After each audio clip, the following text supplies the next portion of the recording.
महाराष्ट्र में तीसरी बार उद्धव सरकार खतरे में है। शिवसेना के पुराने नेता एकनाथ शिंदे 40 से ज्यादा विधायक लेकर गुवाहाटी में बैठे हुए हैं। पहले ये विधायक बीजेपी का सबसे मजबूत किला माने जाने वाले गुजरात के सूरत में थे। उसके बाद प्राइवेट जेट से सभी विधायकों को असम के गुवाहाटी शिफ्ट कर दिया गया। आपके मन में अब सवाल उठ सकता है कि पूरे भारत में गुवाहाटी क्यों? जानकारों की माने तो यही छुपा है महाराष्ट्र में राजनीतिक उथल पुथल की सबसे बड़ी वजह, हिमंता बिस्वा शर्मा।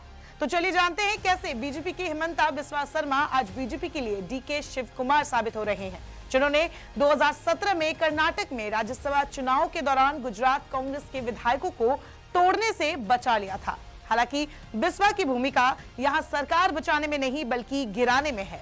साल 2019 में एनसीपी के बागी नेता हरियाणा के गुरुग्राम के एक होटल में रुके थे, मगर किसी को भी ये कानूकान खबर नहीं थी।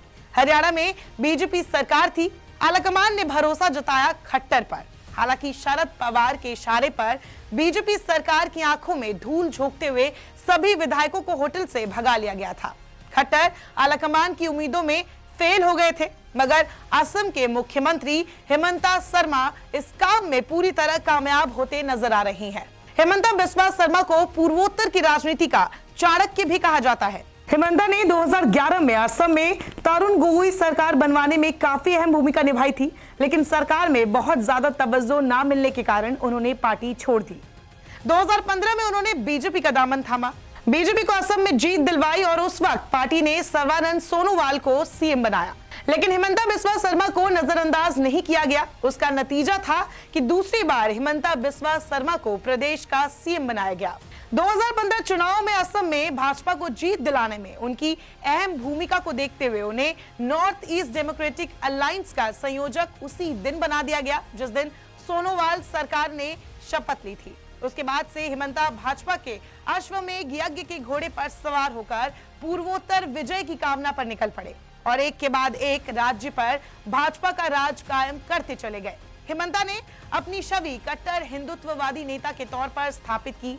वो भाजपा के एजेंडे पर काम करते रहे। इसके अलावा हिमंता बिस्वा शर्मा को जोड़ तोड़ की राजनीति का माहिर खिलाड़ी कहा जाने लगा। उदाहरण के तौर पर मणिपुर को ही ले लीजिए। 2017 में 60 सदस्यीय मणिपुर विधानसभा में भाजपा को मात्र 21 सीटें मिली थी। सरकार बनाने की रणनीति हिमंता ने पहले से बना ली थी और छोटी पार्टियों के संपर्क में थे। वे नगा पीपल्स पार्टी और नेशनल पीपल्स पार्टी के संपर्क में चुनाव के दौरान से थे। 2022 में तो पार्टी ने वहां पर अकेले दम पर सरकार बना ली। इस बार भाजपा को वहां 32 सीटें मिली। इसके लिए भी हिमंता ने खूब पसीना बहाया। हिमंता बिस्वा शर्मा ने राजनीति में कभी पीछे मुड़कर नहीं देखा। वो काफी प्रखर वक्ता है, किताबें पढ़ने और घूमने का शौक रखते हैं। आम आदमी से उनका खास लगाव है। इसी वजह से उनको पूर्वोत्तर का चाणक्य कहा जाने लगा। बीजेपी ने आज उनको जो जिम्मेदारी सौंपी है वो ये बताती है कि पार्टी में अब उनका कद कितना बढ़ गया है। हिमंता बिस्वा शर्मा को आज सुबह से ही गुवाहाटी के उसी होटल में देखा गया जहां पर महाराष्ट्र के 40 से ज्यादा बागी विधायक मौजूद है। ये सभी विधायक शिवसेना नेता एकनाथ शिंदे के नेतृत्व में महाराष्ट्र सरकार से बगावत कर गए हैं।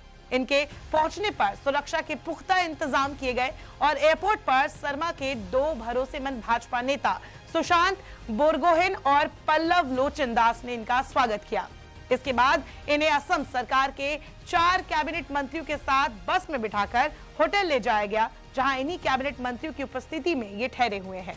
कुछ मीडिया रिपोर्ट्स के मुताबिक विधायकों के रेडिसन ब्लू होटल में पहुंचने से पहले मुख्यमंत्री शर्मा यहां नजर भी आए थे। इसके बाद वो दोबारा दोपहर के समय होटल परिसर में उपस्थित नजर आए। इससे ये पता चलता है कि वे इस पूरे घटनाक्रम पर पैनी नजर बनाए हुए हैं। हालांकि हिमंता बिस्वा शर्मा के मुताबिक असम एक टूरिस्ट प्लेस के तौर पर अपनी अलग पहचान रखता है और राज्य में कई तरह के अच्छे होटल भी है जिसमें कोई भी आकर ठहर सकता है। महाराष्ट्र के विधायक असम में आकर होटल में रह रहे या नहीं, इस पर मुझे किसी प्रकार की कोई जानकारी नहीं है। फिलहाल दूसरे राज्यों के विधायक भी आकर रह सकते हैं। अब बिस्वा भले ही खुलकर बात ना माने, लेकिन राजनीतिक जानकारी अच्छे से जानते हैं कि इस पूरी सियासी ड्रामे के पीछे बिस्वा का एक बड़ा हाथ है। इसीलिए बीजेपी ने सबसे महफूज किला नॉर्थ ईस्ट को ही चुना। इसके पीछे सबसे बड़ी वजह थी हिमंता बिस्वा शर्मा का होल्ड।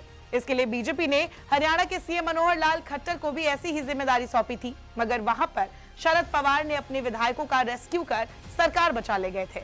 लेकिन ये हरियाणा नहीं, गुवाहाटी है। यहाँ पर खट्टर नहीं, हेमंता बिस्वा शर्मा है। नमस्कार, मैं हूं मानक गुप्ता। अगर आपको हमारा ये वीडियो पसंद आया हो तो इसे लाइक और शेयर जरूर करें, और हां, हमें सब्सक्राइब और फॉलो करना ना भूलें ताकि आप देश और दुनिया की कोई खबर मिस ना करें। तो जुड़े रहिए हमारे साथ और देखते रहिए न्यूज़ 24।